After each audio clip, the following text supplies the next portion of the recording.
got it.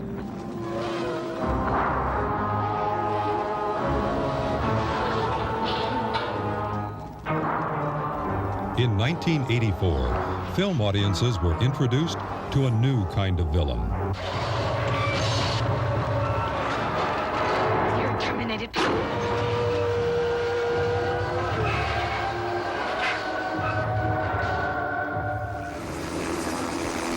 7 years later, writer-director James Cameron has re-teamed with stars Arnold Schwarzenegger and Linda Hamilton for the long-awaited sequel, Terminator 2, Judgment Day. If it is little children today or grown-ups, the one line that everyone always asks me to say is, say, I'll be back. Say that line. Come on now. Are you gonna be back or what?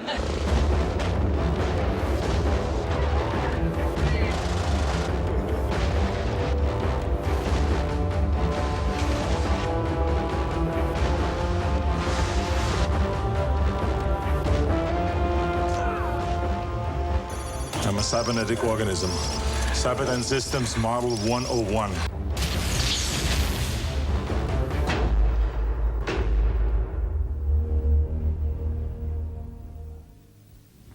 I'll be back.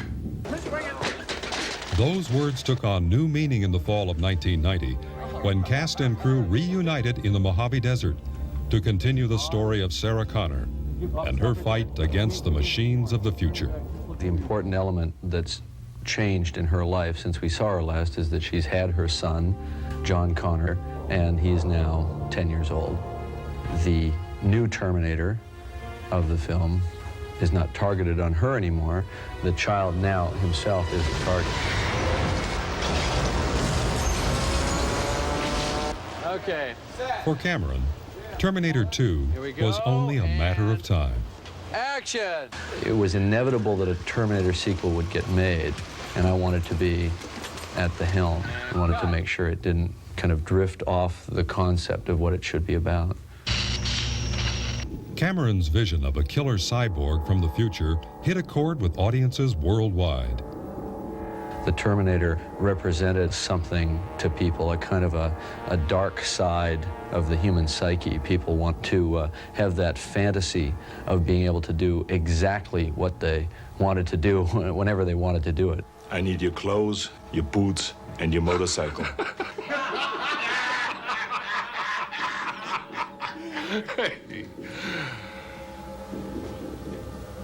You forgot to say please. It took us all, I think, a while to realize that the Terminator had kind of permeated into the culture, and it just kept getting reflected back to me in so many ways. Arnold Schwarzenegger, the Terminator. Arnold was always a very strong force in trying to get the sequel made.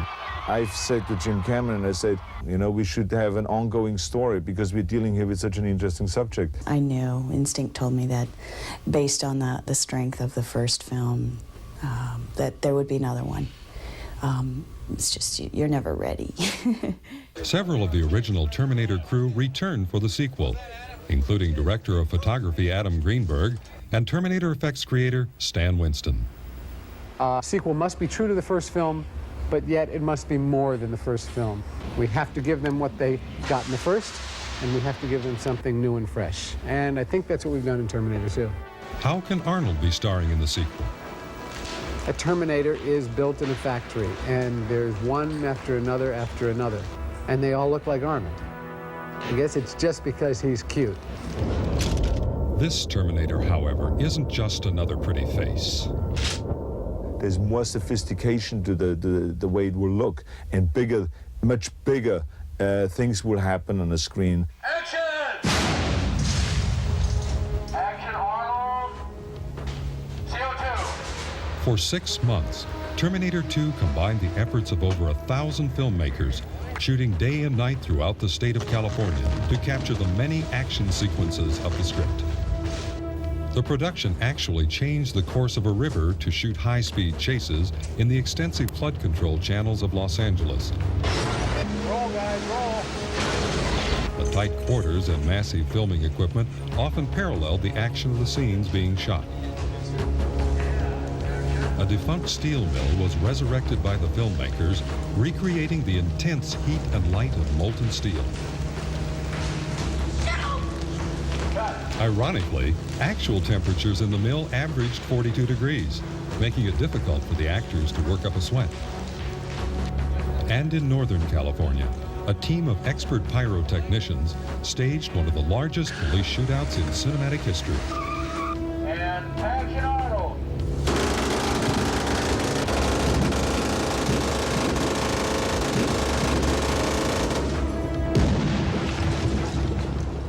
Arnold, tell me that wasn't a rush. Their crowning achievement, however, was blowing up a 4-story office building.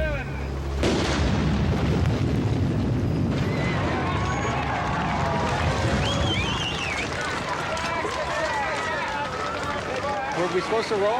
That was a rehearsal. I was waiting for your cue, Jim. Arnold and I working together, it's just like it was on the first picture.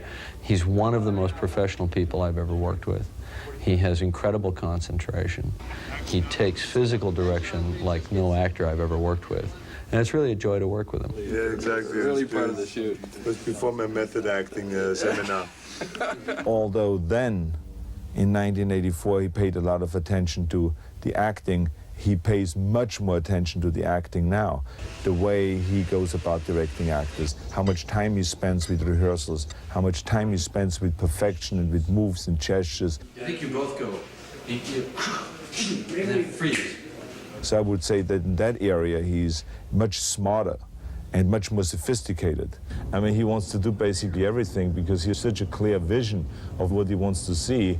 And see him ending up running with the smoke machine and creating smoke in front of the camera and then putting on blood and trying to do your makeup. That's why people always say that a Jim Cameron movie has a certain look, because it's a total representation of what he wants to see.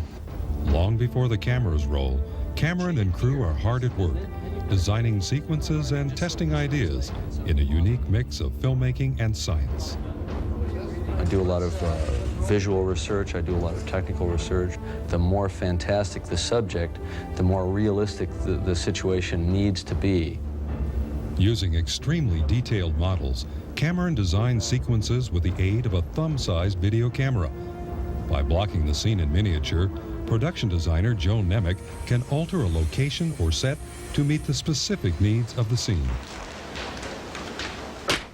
Also during pre-production, an ex-Israeli commando provided the cast with military combat and weapons training. Since the character of Sarah has become an expert marksman, Linda was required to master a variety of guns and assault rifles. It was really like entering the military and learning the mindset and coming up against myself in a big way. That was even more significant in terms of playing Sarah. Very good. She has so set herself down a path, a concentrated path of duty, that she's lost all touch with her son. You cannot risk yourself even for me. Do you understand? You're too important. She's a great warrior, but for what? You know, so what? She doesn't have anything that makes it worthwhile, you know.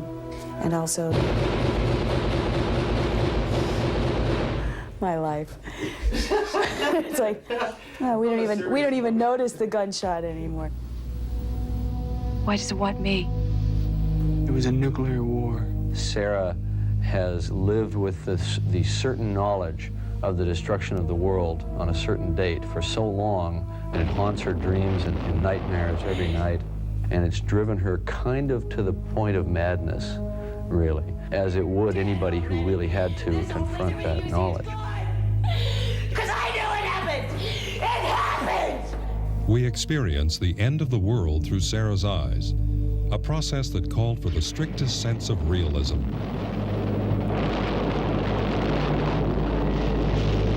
But even more powerful and haunting are Sarah's visions of the people. And he comes down, and action, he jumps off and covers up. Oh, stop.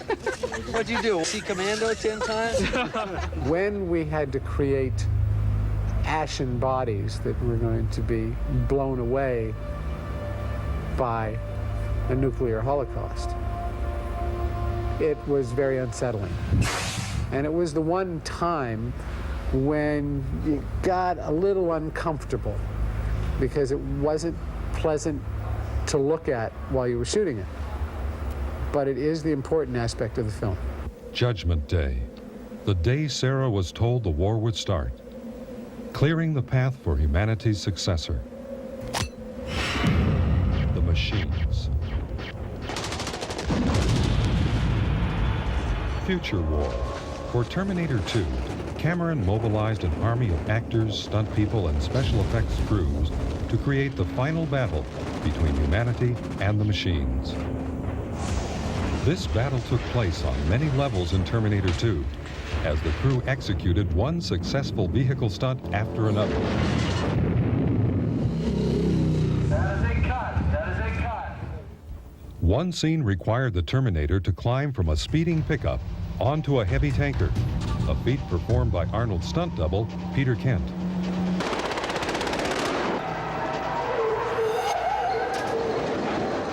After a successful spin-out, the truck was rolled onto its side and dragged by a team of tractors. Peter rode the sliding tanker like a surfboard.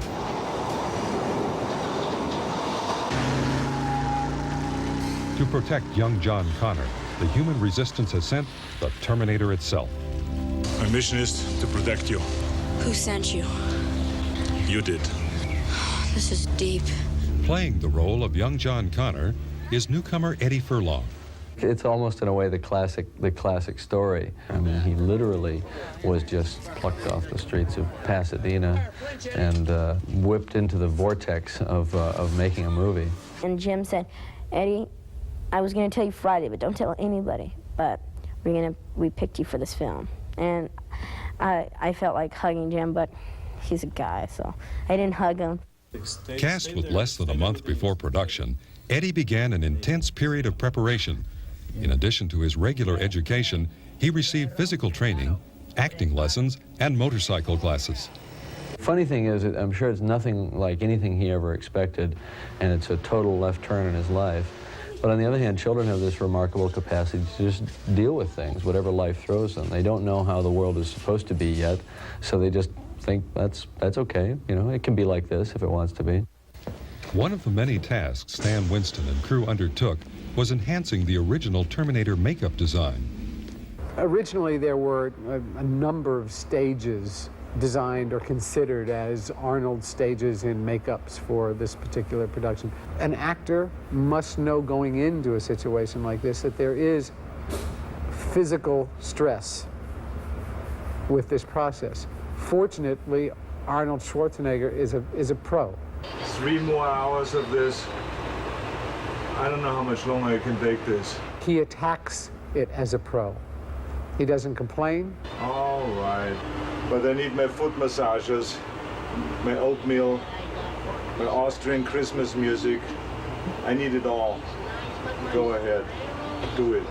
This pre-made-up piece here is going to be glued to Arnold's face with the help of Arnold holding it. Hold on a second.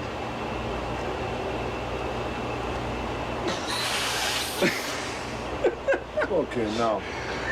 It's the glue we use. It makes these arms pop up and get all swollen. On days when the makeup doesn't turn out 100%, I just sneak by the camera and rub a little Vaseline on the lens, and then everything looks fine. But don't tell the DP that. He gets really upset.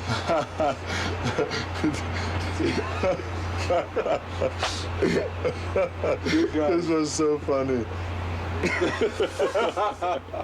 During the production, makeup artist Jeff Don and Steve Laporte and hairdresser Peter Tothball would transform Arnold into the flesh-covered Terminator an estimated 35 times, totaling 6 consecutive days in the makeup chair for Arnold. Not too much, because if you put too much blood on it, it doesn't. You can't see the work that's been done. You can't see the metal and the flesh that's gone. It just looks like a big bloody mess, like you slapped some hamburger on it. That's a good example, Jeff. Hamburger? I'm proud of you. Well, I'm hungry right now, so I thought I'd use hamburger. People accept this possibility that there can be a blend between a human component and a machine component. And I think it's just an aspect of our lives right now, that we're so surrounded by machines all the time. And the fact that we can accept that, to me, is the most amazing thing of all. What it is I'm too handsome. No camera can take all these good looks. So what they do in every movie basically is they put appliances on and terrible makeup on to kind of tone my looks down a little bit, so I match up to the rest of the actors in the movie. So tell me, Linda, what do you think? I'm a little too pretty too for this movie, so. All right. Wow! Was my breath that bad? 2.5, 3 hours, and he's done. The next stage for the makeup is stage 5, 6, 7, and it's basically the same that Arnold had before, just more chrome, more appliances. He'll have his eye plugged up so he won't be able to see out of it. And it'll take probably an hour, hour and a half longer to put on. He's gonna love it.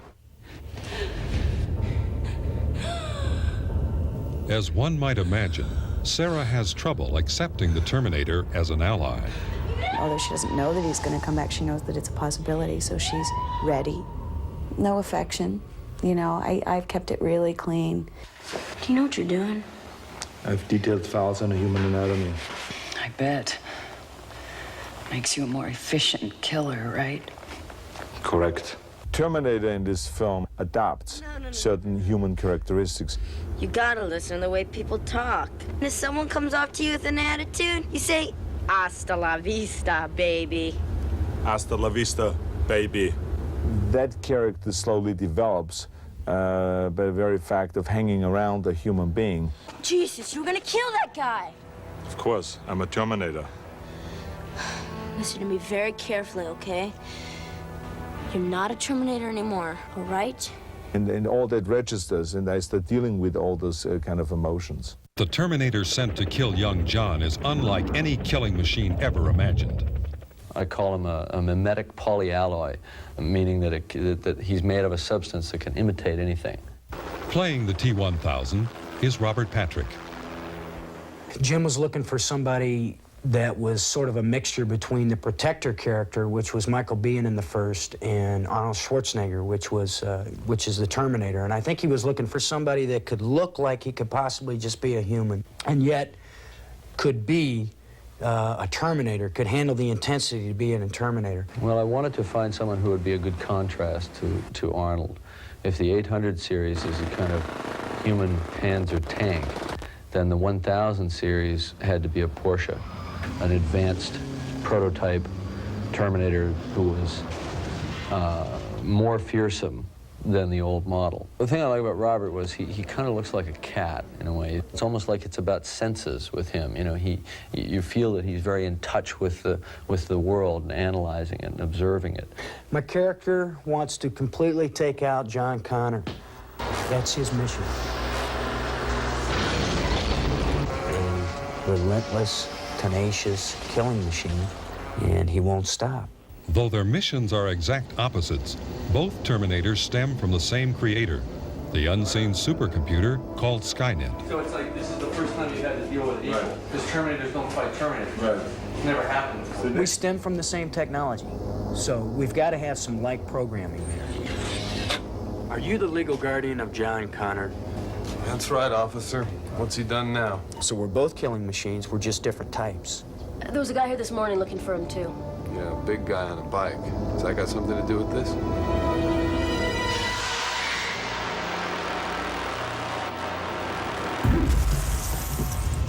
The new Terminator, really, with his new capabilities, is much more threatening.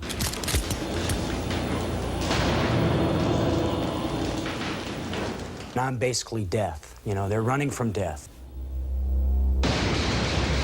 Both Terminators are programmed to complete their missions at all costs and without question.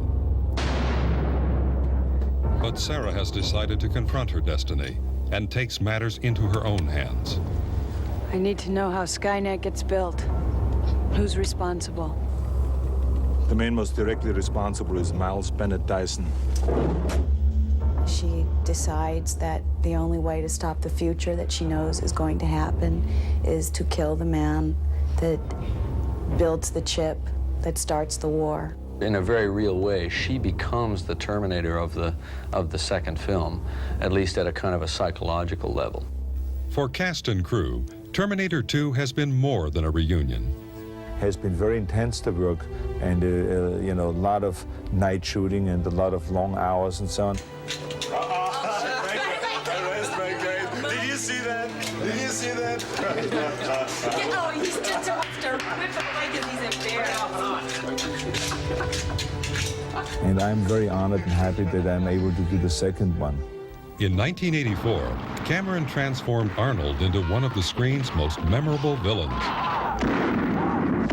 7 years later, the process is reversing itself. The Terminator is becoming a protector. Ultimately, the film is about the value of human life. No matter how inconsequential you may seem to others or even to yourself, your individual existence may have great value in the future. Grab it, go! Go! They have a job to do, protect her son, and they do it. One of the most amazing aspects of Terminator 2 is that it's taken the art and science of special effects to an entirely new level. Several Academy Award-winning effects companies worked under a strict veil of secrecy for almost a year to create the many and varied effects of Terminator 2. Fantasy II, under the command of Terminator veteran Gene Warren, greatly expanded the future war sequences from the first film. Combining live-action combat sequences with effects photography, artists created the massive battlefield for the war between man and machine. The famous endoskeleton also returns for the sequel. Stan Winston's company joined forces with stop-motion animator Peter Kleinow to create an army of these high-tech death figures. It's the same endoskeleton. Basically the same design. We have finessed it, but it's much more technically advanced than the endoskeleton in the first movie. It's actually artistically advanced. They can do more. There's more life to these endoskeletons. But redesigning the original endoskeleton was only the beginning for Stan Winston and staff. In this particular movie, we had to duplicate every principal actor animatronically. In the scene where the Terminator must force his way past a SWAT firing squad, Stan was called upon to create an Arnold double that could withstand a barrage of gunfire. There's nothing that we can do that will actually duplicate living things. We can come close, but we can't do it exactly. It's incredible, huh? It's working good. It's working good. For this, considering the fact that it's going to be speed shots, it'll only be on Christmas. We are making animatronic duplications of living things. 2, 3, 4. Perfect. Lighten up. Very nice. It's just a movie. What? Okay, you don't get paid. So what? I make it for you, okay? Relax.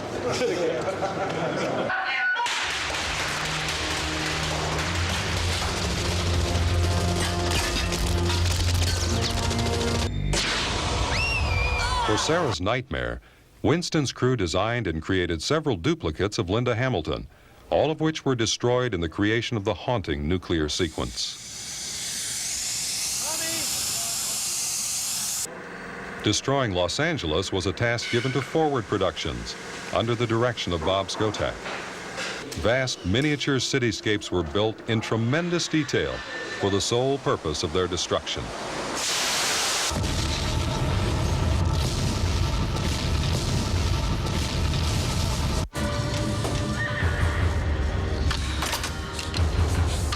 But the truly revolutionary effects involved creating the T-1000, the deadliest machine ever built.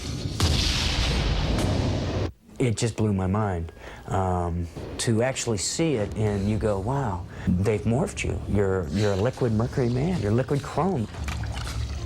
I don't think I'll get over it, and I totally believed it. Creating the T-1000 required the combined efforts of Stan Winston's company and Industrial Light and Magic under the direction of Dennis Muren. At the beginning of this show, Jim had the boards already done, And you have to start with storyboards. You have to know what you're doing at the beginning. Can it even be done? A show like this, is it technically feasible to even do it now? And Jim was hoping it was, and I thought it was. So we all agreed that we could do it.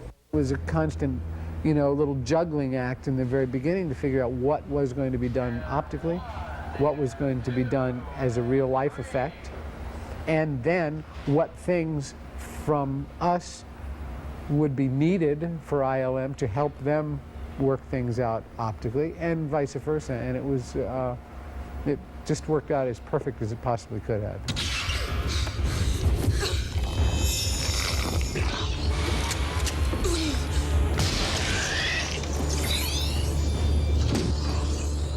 When the T-1000's abilities went beyond what was possible with animatronics, makeup, and prosthetics, ILM was given the task of creating the effects optically, literally redefining state-of-the-art for computer animation.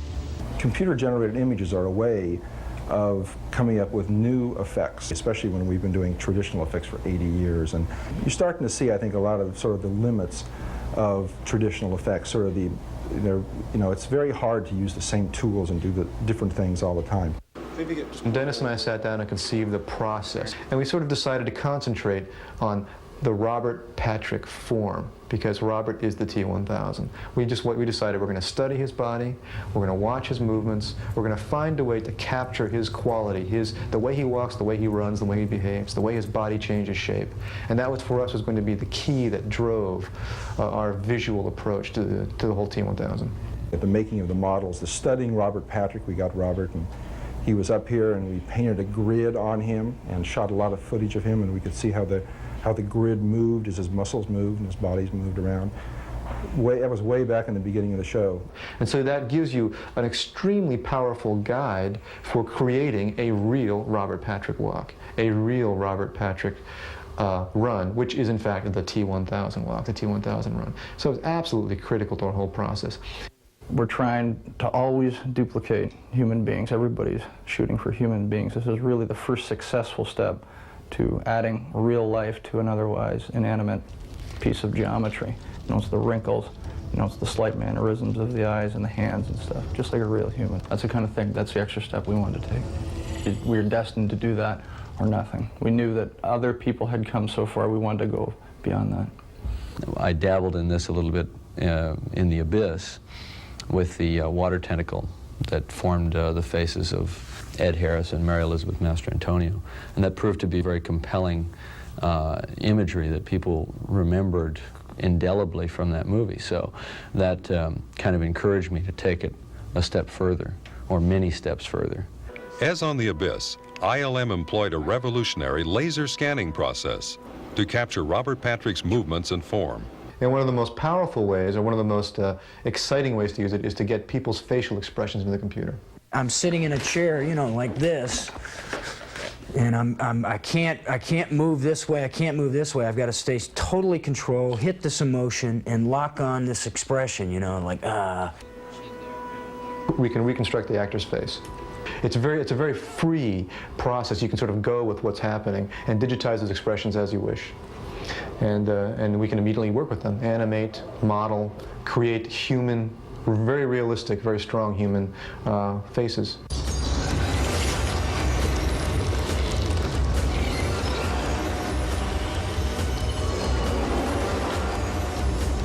Get out. I mean, we work on this stuff, and every day, we still have not lost the spirit of amazement when we see what's coming out. It's new, and that's what's necessary, is we can't have a sequel and just have it more of the same. There's some wonderful new surprises in Terminator 2. Bringing the T-1000 to life has been a group effort. I knew I was in good hands, like with ILM and Stan Winston. I knew I was working with the best of the best. And I'd just like to thank them and the crew and my cast members. Terminator was heralded as the science fiction film of the decade. 7 years later, stars Arnold Schwarzenegger and Linda Hamilton and visionary director James Cameron have created one of the largest movies ever, the conclusion of the Terminator saga. For cast and crew, Terminator 2 was nothing short of destiny.